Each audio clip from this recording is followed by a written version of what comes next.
বউ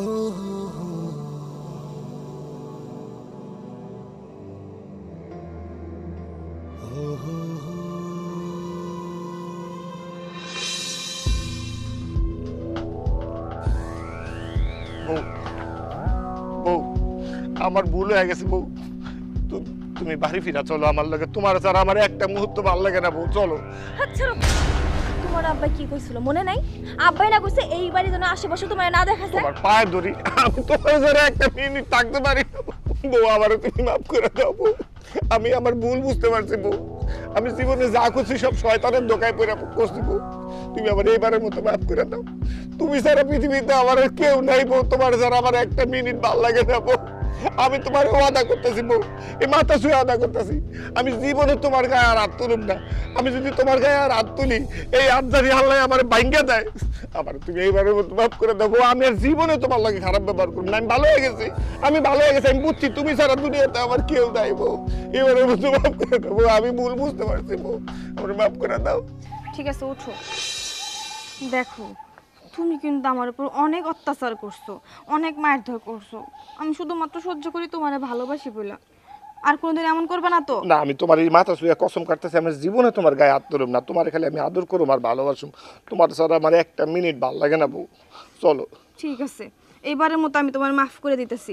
আর কোনোদিন যদি আমার গায়ে হাত তুলছো তাহলে কিন্তু তোমার আমি কোনোদিনও আর মাফ করবো না। না, আর কোনোদিন গায়ে হাত তুলুম না। আচ্ছা তুমি যেহেতু বাড়ি এসে পড়ছো, আগে চলো মা বাবার সাথে কি কথা বলে। আচ্ছা দাঁড়াও, কার সাথে? মা বাবার সাথে?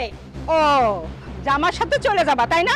জামাই রসের রসের মিষ্টি মিষ্টি কথা শোনাইছে আর তাই শুনে তুমি গলে গেছো, তুমি চলে যাবা আর জামাই হাত উসমিস উসমিস করতেছে, পিছনে দিয়ে দুদিন পরে আবার ঘাট ধরে বাড়িতে পাঠাই দিবে।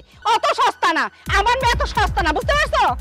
আম্মা, আম্মা আমার ভুল হয়ে গেছে আম্মা, আমি ভালো হয়ে গেছি, আমি আর ওর গায়ে কোনোদিন হাত তুলুম না, আমি ওরে ওয়াদা করছি, আপনার কাছে ওয়াদা করতেছি, আমি জীবনে আর হাত তুলুম না, আমি ভালো হয়ে গেছি, পুরো ভালো হয়ে গেছি আম্মা, আমারে মাফ করে দেন। তুমি যে কত ভালো হইছো সেটা আমার থেকে তার বেশি কেউ জানে না, তাই না? যে ব্যবহারগুলো করতেছো সেটা আমি ভালো করে দেখতেছি। আর আরেকটা কথা, তোমার শ্বশুর কি বলছে? বলে নাই তোমাকে এই বাড়িতে আসতে নিষেধ করে নাই? তারপর তুমি বেহার মতো আসছো, এবার আসছো। এর পরের বার যদি আমি দেখি না যে তুমি এই বাড়িতে আসছো, তাহলে ঝাড়টা দিয়ে কিভাবে পিঠে তাড়াতে হয় সেটা আমি ভালো করেই জানি। মা তোমার জামাই ভালো হয়ে গেছে, আমার গায়ে আর কোনোদিনও হাত দিব না, এবারের মতো মাফ করে দাও। এই চুপ কর, কি বললি? ভালো হয়ে গেছে? কুকুরের লেজ যদি ঘি দাও টানা হয় না, তাও কোনোদিনও সোজা হয় না। আর তোর স্বামী যে কত বড় ভালো সেটা আমি ভালো করে জানি। যা ঘর যা, জামার সাফাই গাইতে হবে না, যা বলছে। মা ঘর যা, যা যা ঘর যা। আর কি ব্যাপার, তুমি এখনো দাঁড়িয়ে আছো? লজ্জা করতেছ না? যাও, যা বলছে। দেখো তাও তাকায় থাকে, ঝাঁটা আনবো।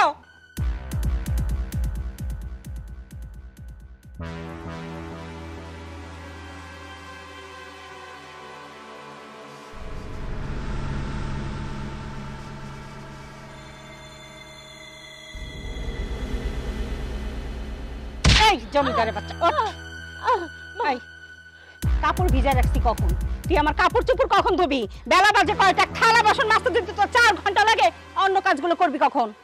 মা, আপনি তো দেখতেই পাইতেছেন আমি গর্ভবতী, এই অবস্থায় ভারী কাজ করা যায় না, কাজ করতে গেলে অনেক কষ্ট হয়। তারপরও আমি আপনার বিছনার চাদর আর বালিশের কভারটা ধুয়ে দিছি, থালা বাসন কটা ধুইয়া আপনার কাপড় চোপড় কটা ধুইয়া দিব না। আহারে, আল্লাহ দেখবারে গদ গদ তেলের মতো করে পুসপুস করে কথাগুলো বলে গেল। কথা বলতে তার পয়সা লাগে না, তাই না? এই তুই কাপড় খাসবি কখন? এই বাসন কোসন মাজবি কখন? রান্না বান্না করবি কখন? আমি সকালে খাও, দুপুরে খাবার, দুপুরে খাবার রাতে খাবো, তাই না?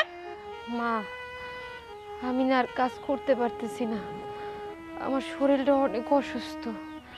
আপনি একটু আজকের দিনটা রান্না করেন, আমি কালকে যদি সুস্থ হই কালকে আমি সব কাজ করবো নি। কি বললি? আরেকবার বল। এই কাজ যখন করতে পারবি না তাহলে এই বাড়িতে তোর জায়গা নাই, বাপের বাড়ি চলে যা।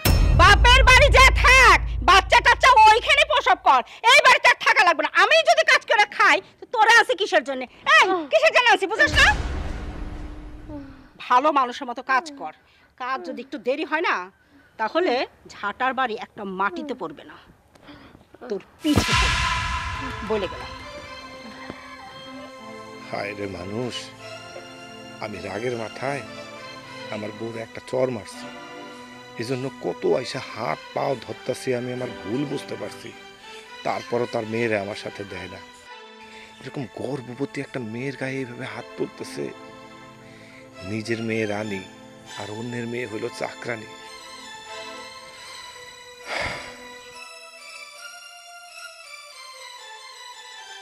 কেউ আমার কথা বোঝার চেষ্টা করে না, আমারে দাসী বান্দির মতো খাটায়।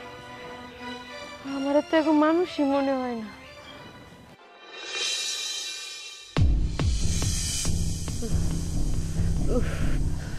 আল্লাহ, অনেক ব্যথা, আর সহ্য করতে পারতেছি না। আল্লাহ, সারাদিন এত বেশি কষ্ট করো, তো ব্যথা তো এখন একটু করবেই, একটু সহ্য করো ভাবি। আর সহ্য করতে পারতেছি না। কি যে করি। বোমা, আমার মনে হয় খুব জ্বর আসছে, খুব খারাপ লাগতেছে, মাথাও প্রচন্ড ব্যথা করতেছে। একটু মাথায় জলপট্টি দিয়ে দাও। মা, তুমি দেখতেছো ভাবির শরীরটা ভালো না, ভাবি ব্যথায় কাতরাইতেছে, তুমি ভাবির একটু সেবা করবা কি? তুমি এখানে এসে বলতেছো ভাবি যেন তোমার জলপট্টি দেয়। তুমি তো পাগল হয়ে গেছো মা। কি পাগল আমি হই নাই, পাগল বানাইছে তোর এই জাদুকরি মহিলা। ও যা বলে তোরা তাই শুনোস। মনে হয় মা আর আমরা হই নেই, আমাদের বুঝি ব্যথা ওঠে নাই, তাই বলে আমরা এরকম হই। সামান্য একটু ব্যথা, এর জন্য এত পেরেশানি হওয়ার কিছু নাই। ওঠো, আমার জলপট্টি করে দাও, আমার খুব খারাপ লাগতেছে। মা, তোমার কথা শুনে না আমি অবাক হয়ে যাইতেছি। মা, আজকে যদি ভাবির জায়গায় আমি থাকতাম তাহলে তুমি এই কথাগুলো বলতে পারতা? পারতা না তো তখন বলতে, তখন তো অনেক কষ্ট হইতো।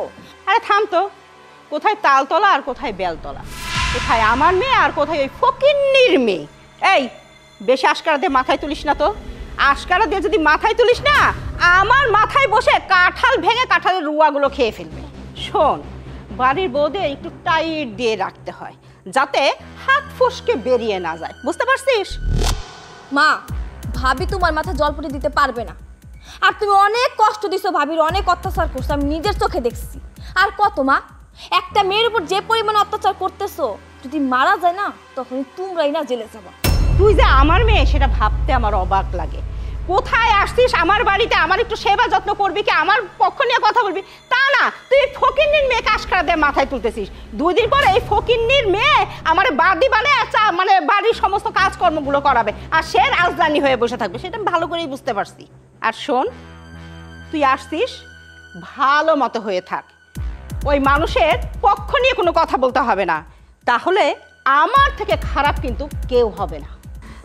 মা, আপনি ওরে কিছু কইেন না। দেখো, তুমি আমার জন্য তোর মার সাথে ঝগড়া করে না। আমি ঠিক আছি, আমি আপনার জলপট্টি দিয়ে দিতেছি। আপনি ভাবি চুপ করে থাকো, অনেক করছো তুমি, আর তোমার শরীরটা ভালো না, এখন তুমি চুপ করে থাকবা, তুমি কোনো কাজ করবা না। আর মা, আমি তোমার বাড়িতে 2 দিন হয়েছে আইছি, এর ভিতরে তোমার চোখের কাটা হয়ে গেছে আমি, তাই না? আমি যদি আমার স্বামীর তালাক দিয়ে এই বাড়িতে চলে আসি না, তাহলে তখন যে তোমরা আমার কেমন দেখবা সেটা আমি ভালো করে বুঝতেছি। আমি না তোমার এই বাড়িতে আর থাকতেছি না, আমি এক্ষুনি আমার স্বামীর কাছে চলে যাব।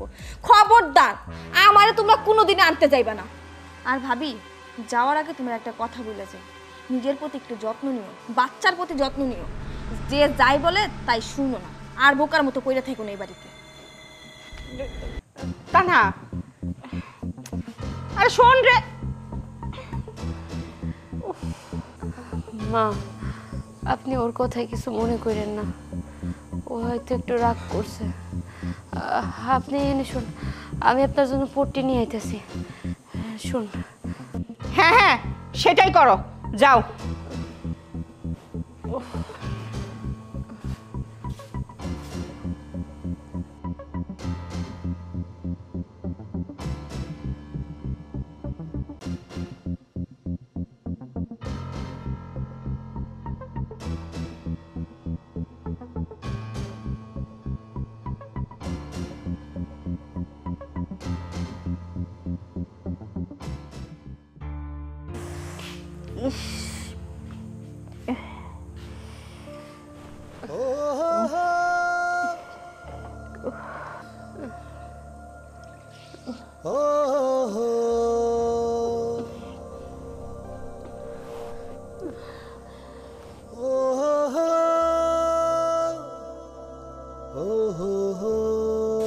কি হয়েছে বৌমা? মায়ের গায়ে অনেক জ্বর, জ্বরে শরীর পুড়ে যেতেছে, তাই জল পড়তে দিতেছি। কি ব্যাপার বৌমা, তোমার চোখ মুখ লাল, চোখ দিয়ে পানি পড়ছে, দেখে কাছে এসে তো। হ্যাঁ, তোমার গায়ে তো জ্বর পুড়িয়ে যাচ্ছে। আচ্ছা মা, তুমি রাখো, তুমি ওই রুমে যা রেস্ট নাও, আমি তোমার শাশুড়িকে জল পটিয়ে দিচ্ছি। যাও মা।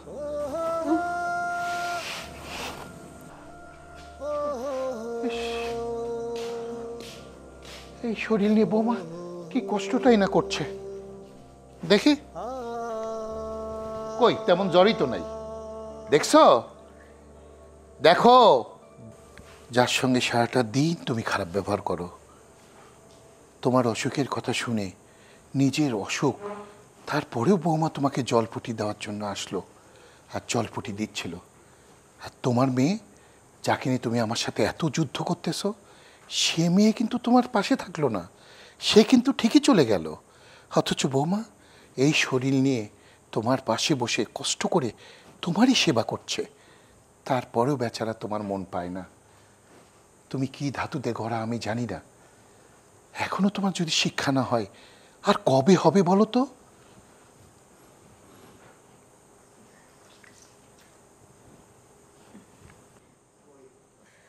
হয়েছে, আর ঢং করা লাগবে না, ওঠো। তোমার জন্য বৌমাকে এই ঘর থেকে ছাড়তে হলো। কি হয়েছে? আমি ঢং করতেছি তাই না? হ্যাঁ, ওই কথাই আছে না যে ঘরের শত্রু বিভীষণ, তুমি হলো ঠিক তাই। বউর যখন বৌমার যখন জ্বর আসলো, তোমার আল্লাহতে কত কত করে বৌমা পাঠাই দিলা, সেবা করতে গেলে কষ্ট লাগলো তোমার, তাই না? তাহলে বৌমা যখন চলে গেছে, সেবাটা করবে কে? তুমি করো। আমার বয়েই গেছে ওর সেবা করতে। এরকম খারাপ মানুষ তো দেখিনি, মানে ঘরে সব পারে আমার শত্রু, একজন আমার দেখতে পারে না, সেটা আমি ভালো করে বুঝছি। আমার সেবা আমি করতেছি, মাথায় পানি পুরি ঢালতেছি আমি একা একাই।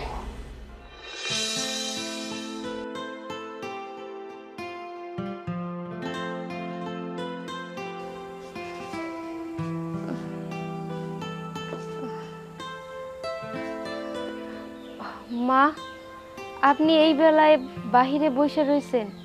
আপনি তো অনেক অসুস্থ, আপনি ভিতরে গিয়ে বসেন, আমি আপনার জন্য ফল কাইটে নিয়ে আসতেছি। ও, এখন আইছো? সারাদিন মনে পড়ে নাই যে আমি খাইলাম কি না খাইলাম? এখন তোমার মনে পড়ছে আমাকে ফল কাটা খাওয়ানো লাগবে? আমি তো বুঝি, আর আমি মরে গেলে তারপর ফল কাটা খাওয়াও। আমি মরলে পড়তে তোমার জন্য ভালো হয়, সেটা আমি ভালো করেই বুঝি। তুমি বাইচে যাও। মা, আপনি এসব কি কইতেছেন? আপনি মরে যাবেন কেন? আমি তো সবসময় আল্লাহর কাছে দোয়া করি আপনি যেন অনেকদিন বাইচা থাকেন। আপনি ভিতরে গিয়ে বসেন, আমি আপনার জন্য দুধ গরম করে নিয়ে আসি। না, আমার জন্য তোমার কিছু করা লাগবে না। তুমি আমার জন্য যে কতটুকু কি করবা সেটা আমি ভালো করেই বুঝতে পারছি। তাছাড়া সারাটা দিন আমার জ্বর, মাথা ব্যথা, একটা বার আমার খোঁজ নিছো? নেও নাই তো। এখন এখানে আসছো, সামনে পড়ে গেছে, তাই একবার আদর উঠলে উঠছে তোমার। আমি কিছু বুঝি না? হ্যাঁ, কি ভাবছো তুমি আমি কিছু বুঝি না? আম্মা, আপনি তো জানেন কালকে রাতে যখন আপনি অসুস্থ হইলেন তখন আমিও অসুস্থ ছিলাম, ব্যথায় ছটফট করতেছিলাম। আপনি তো আইসা দেখেন নাই, আব্বা দেখছে, আব্বা দেখছে আমি কতটা কষ্ট পাইতেছি, তাই সারা রাতে একটু ঘুমও হয় নাই। এই জন্য সকালবেলায় ঘুম থেকে উঠতে একটু দেরি হয়ে গেছে। হ্যাঁ, তোমার শ্বশুর যাবে না, কারণ শ্বশুরকে তো জাদু টোনা করে রাখছো।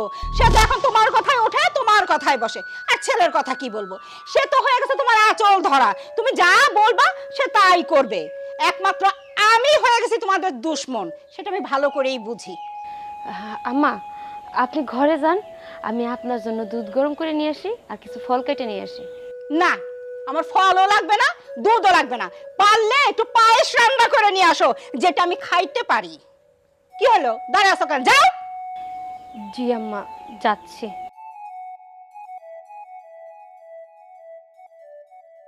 কিরে, তুই কই যাস? আম্মা, অফিসে যাচ্ছি। অফিসে যাচ্ছিস? তোর তো অফিসটাই বড়। এই যে বোনটা কালকে রাগ করে চলে গেল, সে কেমন আছে, কিভাবে আছে, একবারও কি খোঁজ নিছস? তুই বড় ভাই হিসেবে তোর কোনো দায়িত্ব কর্তব্য নাই? দেখো মা, তানহা ওর স্বামীর সাথে ঝগড়া করে আমাদের বাসায় এসেছিল, অনেকদিন থেকেছে। ও ওর ভুল বুঝতে পেরেছে, ও ওর স্বামীর বাসায় চলে গিয়েছে। ওকে ওর সংসারটা ভালো মতো গোছাতে দাও। ওর কোনো বিষয়ে তুমি নাক গলায়ও না। কি কি বললি? নাক আমি গলাবো না তো গলাবেটা কে? আরে তুই তো তোর বউর আঁচল ধরা, এমনকি তোর বাবাকেও তোর বউ জাদু করছে, সব কথা তার শোনে। তাহলে আমার মেয়েটা কথা ভাববে কে? এই অফিস যাওয়া যাবে না, শিগগির আমার মেয়ের কাছে যা। ওই বাড়িতে আমার মেয়েকে আমি এক মুহূর্তের জন্য থাকতে দিব না। নিয়ে আয় আমার মেয়েকে এই বাড়িতে। দেখো মা, তানহা কিন্তু অবুঝ না, ও সব কিছু বুঝে। ও বুঝে কিভাবে স্বামীর সংসার করতে হয়, কিন্তু ও কেন করতে পারে না সেটা জানো? শুধু তোমার জন্য, তোমার উস্কানি পেয়ে পেয়ে ও খারাপ হয়ে যাচ্ছে। তাই বলি কি, ওর কোনো বিষয়ে তুমি নাক গলাবে না, ওকে কোনো উস্কানি দিবে না। আর শোনো, যদি তানহার কোনো সমস্যা হয়, আমি ওকে বলে দিয়েছি, ও সরাসরি আমাকে ফোন দিবে। আর আমাকে ফোন দেওয়ার সাথে সাথে আমি প্রয়োজনে ওদের বাসায় যাব, যা করার আমি করব। এগুলো নিয়ে তোমার কোনো চিন্তা করতে হবে না। বুঝছি, তোর আর যাইতে হবে না, আমার মেয়েকে আনতে আমিই যাব। তুই যা, অফিসে যা।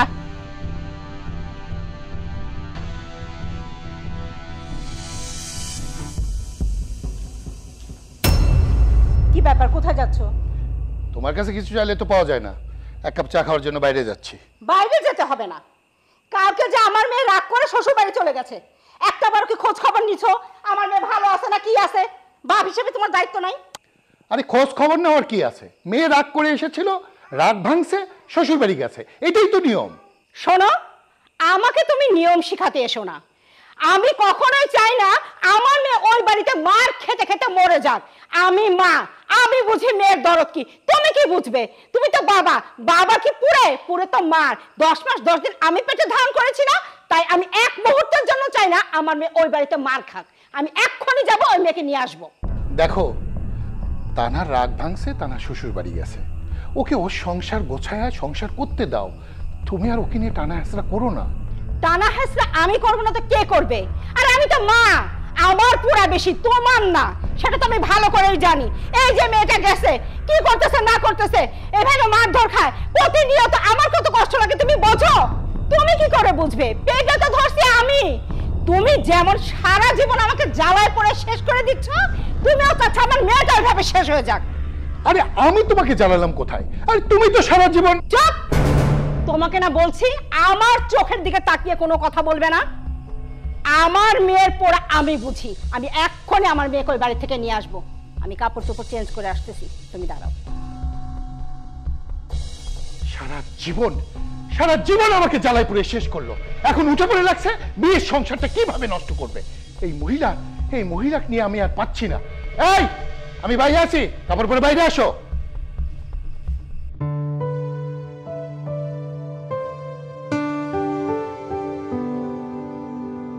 কিরে তানহা, তুই এটা কি করছিস? তোদের বাড়ি থেকে চাকর চাকরানি নাই? আস্তে, এইসব শুনলে কি মনে করবে? তুমি এবার চিল্লাচ্ছ কেন? তুমি চুপ থাকো। তুমি কি বুঝো? আমার মেয়েকে চাকরানি বানায় রাখছে, আমি চুপ থাকবো? কই তোর শ্বশুর কই? লিটন কই? ডাক দে। লিটন, এই লিটন, তুমি একটা কথা বলবা না। হয়েছে, থাক। ওয়ালাইকুম আসসালাম। আমার মেয়েকে চাকরানি বানিয়ে আবার আমাদেরকে সালাম দেওয়া হচ্ছে, সম্মান দেখানো হচ্ছে। আম্মা, আপনার সম্মান করি, কারণ আসলে আপনি আমার কাছে সম্মানের পাত্র, তাই। আর কি বললেন, আপনার মেয়ের আমি চাকরানি বানায় রাখছি? জানেন আম্মা, আপনার মেয়ে যখন আমার সাথে রাগ কইরা আপনার বাড়ি চলে যাইত, আমি মাঝে মাঝে যাইতাম, তখন আমি দেখছি আপনি কি করছেন। আপনি আপনার ছেলের বউটারে যেইভাবে অত্যাচার করছেন, যেইভাবে কাজ করাইছেন, তারও তো আপনি চাকরানির চাইতে অনেক বড় কিছু করে রাখছেন। আম্মা, আপনার মেয়ে আরেকজনের মেয়ে, সেও তো কারো না কারো মেয়ে। নিজের মেয়েটারে এত আদর যত্ন করে রাখতে পারেন, অন্যের মেয়ের এত অবহেলা করেন কেন? অন্যের মেয়ের সময় বুকটা একটু কাঁপে না মা? মা, তোমার জামাই কিন্তু ভুল কিছু বলেনি। আমি যতদিন তোমাদের বাড়িতে ছিলাম ততদিন দেখছি তুমি সব সময় আমাকে বলছো জামাইয়ের কাছে যেন আমি না ফিরে আসি। আমার জামাই আমার উপর অত্যাচার করে, আমি এখানে ভালো থাকতে পারবো না, খারাপ থাকবো।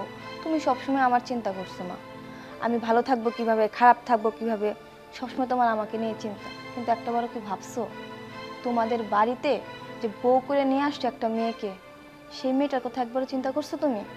তারও তো ফ্যামিলি আছে, আজকে তোমার জামাই আমার সামান্য গায়ে হাত তুলে বলে তোমার এত কষ্ট লাগে, এই বাড়িতে চলে আসছে আমাকে নেয়ার জন্য। কিন্তু একটাবারও ভাবছো তুমি যে পরিমাণ ভাবির উপর অত্যাচার করো, ভাবির মা বাবা কেউ যদি এটা জানে তখন তোমার মান সম্মান থাকবে মা? থাকবে না। তাই বলি কি মা, ভাবির উপর এত অত্যাচার করো না। আর ভাইয়ার কথা কি বলবো, ভাইয়া হয়তো বা ভাবির উপর অত্যাচার করে না, যে অবহেলাটা করে না একদম ঠিক করে না। আর একটা কথা কি মা, ভাবি কিন্তু সত্যি অনেক ভালো, আর তোমাদের ভাগ্যটা না অনেক ভালো। আর তা না হলে ভাবির মতো মেয়ে তোমাদের বাড়িতে এত অত্যাচার সহ্য করে পড়ে থাকতো না। আমার স্বামী আমার সামান্য একটু গায়ে হাত তুলে থাপ্পড় দেয়, এটা সহ্য করতে না পারে আমি তোমাদের বাড়িতে চলে যাই। আর ভাবির উপর তো সারাক্ষণ অত্যাচার করতেই থাকো। আর তুমি কি বললা, কাজের কথা বললা, তাই না? শোনো, আমি কাজ করি ঠিক আছে, এটা আমার সংসার, আমার সংসারে আমাকে কাজ করতে হবে। আর তোমার জামাই এই বাড়িতে একটা কাজের মেয়ে রাখছিল, আমি ওকে বিদায় করে দিচ্ছি। আমরা সামান্য 3 জন মানুষ এই বাড়িতে থাকি, আর একজন কাজের মেয়ে রাখার কোনো দরকার আছে? কতটুকু কাজ আমাদের বাড়িতে, এই তো রান্না বান্না খাওয়া আর ঘরটুকু পরিষ্কার রাখা, এর থেকে বেশি তো কাজ নেই। আর আমার শ্বশুর আমাকে অনেক ভালোবাসে, আমাকে তার নিজের মেয়ের মতো ভালোবাসে। সে কোনোদিনও আমার সাথে খারাপ আচরণ করে কখনো কথাও বলেনি। আর স্বামী শুধুমাত্র আমার যে থাপ্পড় দিচ্ছে, আমাকে একটু শাসন করছে, সেটাই দেখছো। আর ও যে আমাকে এত ভালোবাসে, সেই কখনো তো এটা লক্ষ্য করনি? আমি এই বাড়িতেই থাকবো, বিয়ের পর লাল শাড়ি পরে এই বাড়িতে এসেছি, আর যদি কখনো এই বাড়ি থেকে যেতে হয় সাদা কাপড়ের কাপড় পরে বের হব, তার আগে কোথাও যাব না। বেআইন, আমার তো মেয়ে নাই, তাই আমি মেয়ের মর্ম বুঝি না। কিন্তু আপনার তো মেয়ে আছে, আপনার মেয়ের মর্ম বোঝেন না কেন? বেআইন, আপনার মেয়েকে আমার ছেলের কাছে বিয়ে দিয়েছেন, আমি কিন্তু আপনার মেয়েকে আমার নিজের মেয়ে বলে মনে করি। আপনার ঘরে তো একটা ছেলের বউ আছে, ওই মেয়েটাকে আপনি আপনার নিজের মেয়ে বলে মনে করতে পারেন না? দেখেছো তুমি এনাদেরকে কত অপমান করেছো, তুচ্ছ তাচ্ছিল্য করে তাড়িয়ে দিয়েছো বাড়ি থেকে, অথচ আজকে তারা তোমার সঙ্গে কত ভালোভাবে কথা বলছে, তোমার ভুলগুলো কত সুন্দরভাবে তোমাকে ধরিয়ে দিচ্ছে। অবশ্য সেটা বোঝার ক্ষমতা তোমার থাকলে তুমি অনেক আগেই বুঝতে। আমি তোমাকে অনেকবার বলেছি যে বৌমাকে নিজের মেয়ে ভাবো, কখনোই তা ভাবোনি। আজকে আজকে ওনাদের চোখে পড়লো যে বিষয়টা, খুব ভালো হলো না? এখনো সময় আছে, এখনো সময় আছে, তুমি বিয়ে সাহেব আর জামাইয়ের কাছে ক্ষমা চাও।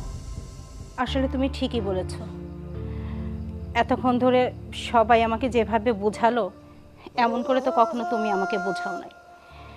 তবে হ্যাঁ, আজকে বিআই সাহেব আর জামাই যদি আমাকে আঙ্গুল দিয়ে চোখে না দেখিয়ে দিত তাহলে হয়তো বা কখনো বুঝতামই না যে পররাও আপন হয়। নিজের মেয়ে তো পরের বাড়িতে দিছি, আজকে সে আমার কাছে পর হয়ে গেছে, আজকে এই বাড়ির আপন হয়েছে সে। আর অন্য একটা মেয়ে তো আমার বাড়িতে এসেছে, আমি কেন তাকে আপন করে নিতে পারলাম না? এটা আমারই ব্যর্থতা। আসলে আমি বৌমার উপর অনেক অত্যাচার করেছি। আমি এতটুকু কখনো চিন্তা করিনি যে বৌমার গর্ভে যে সন্তান সে তো আমাদেরই বংশধর। যদি এটা ভাবতাম তাহলে হয়তো বা এরকমভাবে বৌমার সাথে খারাপ ব্যবহারগুলো করতাম না। তো বিআই সাহেব, বাবা, আমি আমার ভুলগুলো বুঝতে পেরেছি, আমি আর কখনো বৌমার সাথে খারাপ ব্যবহার করব না।